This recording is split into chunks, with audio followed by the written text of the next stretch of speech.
మాట్లాడలేదు. ఆనాడు మీకు జరిగింది, ఇవాళ నాకు జరిగింది. కొత్తేం లేదు.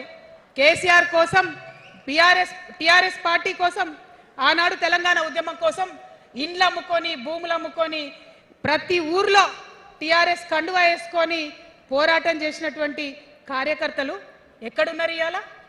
ఒక్క గుళ్ళ మెంబర్ ఇయర్ రాలేదా? ఒక్క గుడి చైర్మన్ ఇయర్ రాలేదా? తెలంగాణను వ్యతిరేకించి ఉద్యమాన్ని తొక్కిపట్టి మన మీద లాఠీలు పెట్టి కొట్టినటువంటి వాళ్ళకి తీసుకొచ్చి ఎమ్మెల్యే సీట్లు ఇచ్చి వాళ్ళ అనుచరులు వచ్చి మిడతల దండలాగా మన కార్యకర్తల మీద పడితే తల్లి కోడి కాపాడుకున్నట్టు పిల్లల్ని కాపాడుకోవాల్సిన మన కేసీఆర్ ఎడబోయింది. వచ్చిందా ఎవరికన్నా పదవులు?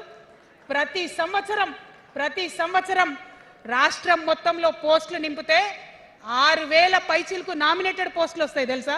అంటే 10 ఏళ్ల 2 ఏళ్లకోసారి నామినేటెడ్ పోస్టులు వేసిన ఒక 30,000 మందికి దాదాపుగా ఏదో ఒక గౌరవం. ఏం కావాలి మనకు ఉద్యమకారులకు చెప్పండి?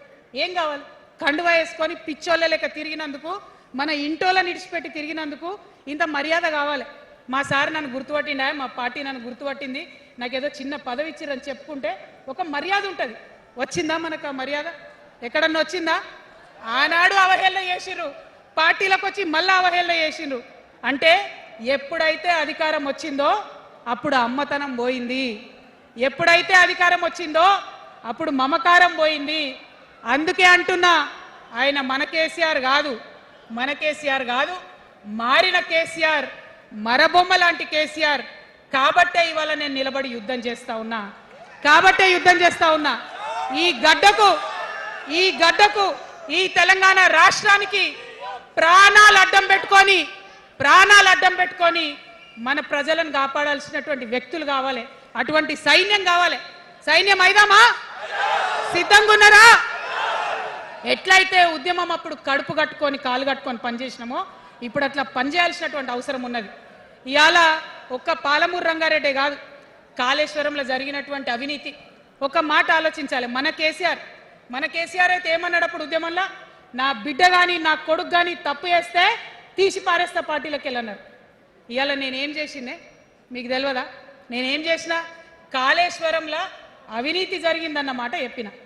అంటే అవినీతి జరిగిందని చెప్పిన నన్ను బయటేసి అవినీతి చేసిన పందికొక్కుల్ని పక్కన కూర్చోబెట్టుకున్నారు చూడు. అది మన కేసీఆర్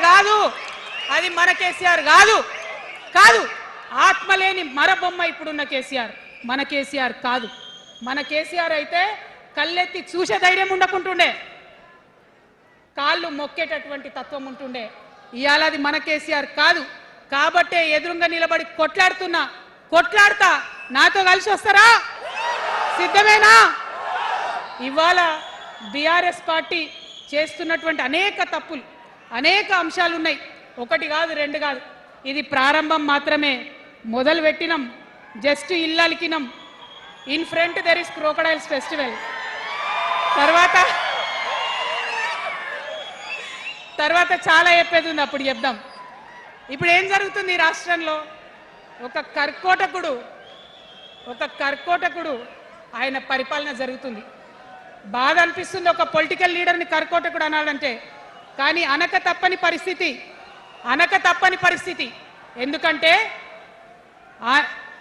ఎందుకంటే మొన్న ఖమ్మంలో వెలుగుమట్లలో అన్ని పర్మిషన్స్ ఉన్నాయి, అన్ని కాయిదాలు ఉన్నాయి. అర్ధరాత్రి పోయి ఇల్లు కూలగొడితే ఒక నిండు గర్భిణి టెన్షన్తోని అబార్షన్ అయిపోతే ఆ తండ్రి ఏడ్చిన ఏడ్పులు, ఆ తండ్రి రోదన ఇంకా కూడా ఈ చెవులకు వినబడుతుంది. కాబట్టి ఇప్పుడున్న సీఎంని కర్కోటకుడనే అంట, హిట్లర్ అనే అంట. 2 నెలల చిన్న పాప పసికందు కుమ్మెర గ్రామంలో చచ్చిపోతే ఇప్పటి వరకు కూడా కేసు పెడతలేరు. హోంమంత్రి కూడా ముఖ్యమంత్రే, ఆయనకు తీరిక లేదు పాపం. చిన్న పసికందు చచ్చిపోతే ఇప్పటి వరకు కేసు పెడతలేరు. అందుకే అంటున్నా, కర్కోటకుడైనటువంటి సీఎం పరిపాలనలో ఉన్నాం. ఖచ్చితంగా కొట్లాడాల్సిందే. మనం ఏదైతే గురుకులాలు ఉన్నాయో వాటిలో విషం పెట్టి పిల్లల్ని చంపుతా ఉన్నారు.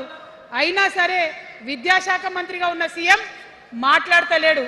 అందుకే కర్కోటకుడు అంటా ఉన్నాం, అందుకే హిట్లర్ అంటా ఉన్నాం. కర్ల రాజేష్ అనేటటువంటి దళిత యువకుడు కస్టడీలో చచ్చిపోతే ఇప్పటి వరకు కూడా దానికి బాధ్యులైన పోలీసులను ఏం చర్యలు తీసుకోలేదు వాళ్ళ మీద. అందుకే కర్కోటకుడు అంటా ఉన్నాం, అందుకే హిట్లర్ అంటా ఉన్నాం.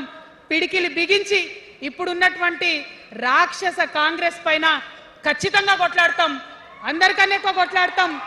ఇప్పుడు